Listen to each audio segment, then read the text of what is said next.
Assalamualaikum semuanya. Kami dari kelompok 12 akan menyampaikan hasil presentasi kami dalam materi pertumbuhan ekonomi dalam pembangunan Islam di bawah mata kuliah Ekonomi Makro Islam 1 dan dibimbing oleh Ibu Raras Risia Yorganomurti SEMM.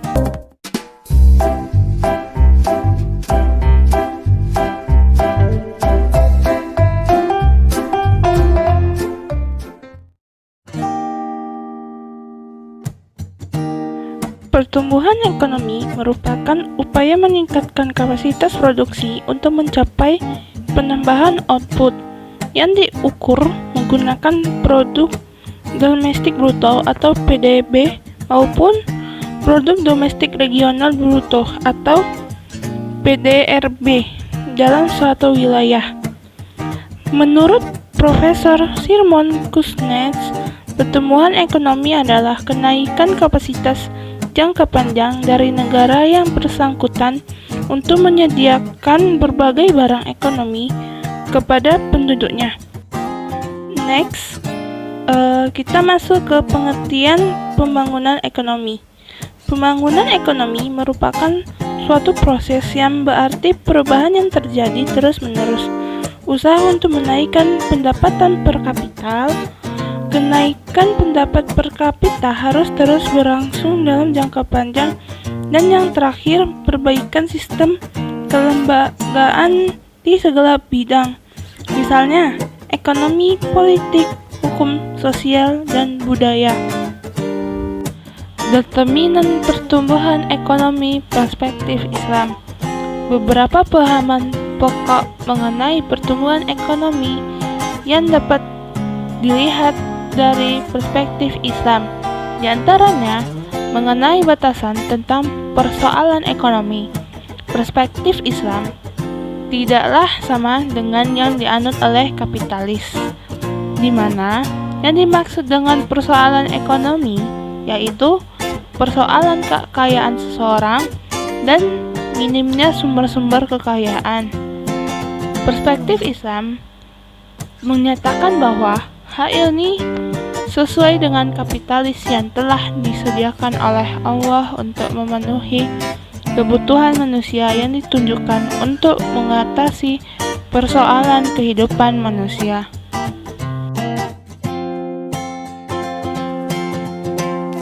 Integrasi pertumbuhan dengan pemerataan, growth with equity. Dr. Muhammad Qol'ah J. dalam buku Mabahith Spil Iqtisad al-Islami mengatakan bahwa salah satu tujuan ekonomi Islam adalah mewujudkan pertumbuhan ekonomi. Tetapi dalam poin ini terdapat sebuah pertanyaan besar, yaitu apakah yang menjadi prioritas dalam pertumbuhan ekonomi itu pemerataan atau pertumbuhan itu sendiri?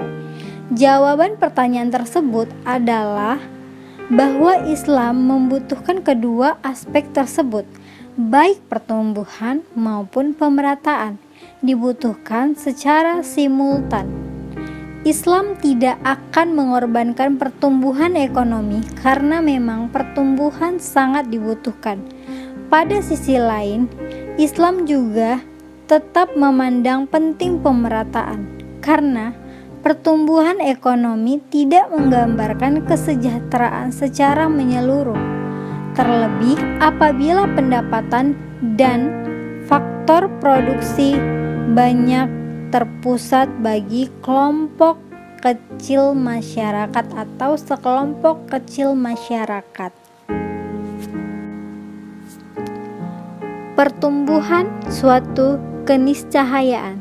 Pertumbuhan ekonomi merupakan tuntutan objektif dan harus dilakukan dengan cepat dan dalam proporsi yang besar.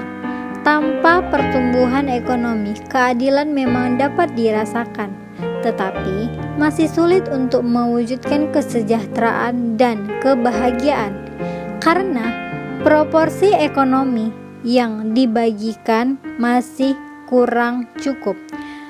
Menurut Umer Chapra, Ada 5 tindakan kebijakan pembangunan ekonomi atau ekonomi development yang disertai dengan keadilan dan stabilitas, yaitu yang pertama, memberikan kenyamanan kepada faktor manusia. Yang kedua, mereduksi konsentrasi kekayaan. Yang ketiga, melakukan restrukturasi ekonomi. Yang keempat, melakukan restrukturasi keuangan dan rencana kebijakan strategi.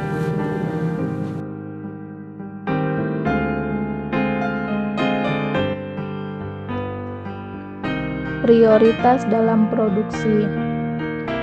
Untuk menentukan prioritas produksi, maka dalam ekonomi Islam prioritas tersebut sangat tergantung kepada tingkat perkembangan ekonomi yang telah dicapai. Ini sangat berkaitan dengan tingkatan kebutuhan manusia.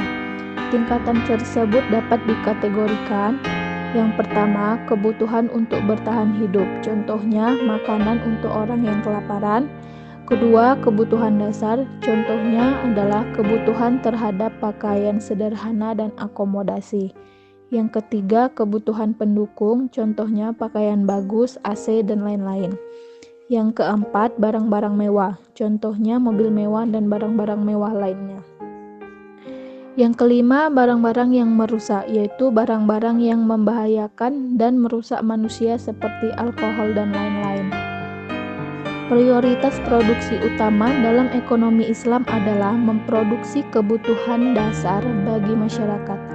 Jika kebutuhan dasar telah mampu dipenuhi secara baik dan maksimal, maka prioritas pertumbuhan selanjutnya diarahkan untuk memproduksi barang-barang pendukung, karena akan meningkatkan kualitas kebutuhan manusia. Produksi barang-barang ini juga akan meningkatkan kualitas kehidupan masyarakat. Pada akhirnya, laju pertumbuhan ekonomi yang paling tinggi dalam Islam merupakan hal yang alamiah sebagai hasil dari proses pemanfaatan sumber daya secara efisien dan penuh. Hal ini disebabkan karena tuntutan untuk mencapai kemakmuran material dalam kerangka nilai-nilai Islam menghendaki yang pertama, tidak boleh dicapai lewat produksi barang dan jasa yang tidak sesuai dengan standar moral Islami. Yang kedua, tidak boleh memperlebar kesenjangan sosial antara si kaya dan si miskin dengan mendorong konsumsi yang mencolok. Yang ketiga, tidak boleh menimbulkan bahaya kepada generasi sekarang dan akan datang dengan merusak lingkungan fisik dan moral mereka.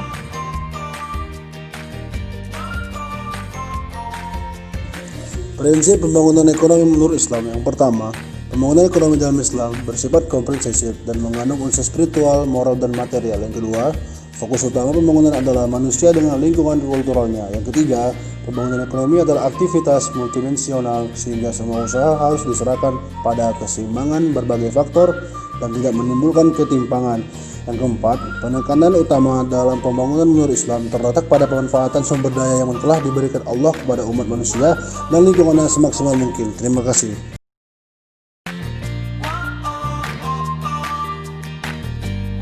Terima kasih sudah mendengarkan penjelasan materi kami pada kelompok 12 ini. Semoga kalian memahaminya ya.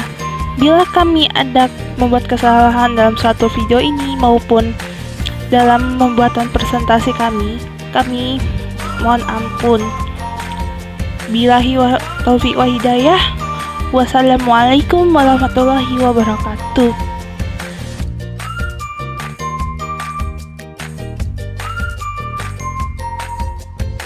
Please like, comment, and subscribe on my channel. And thank you.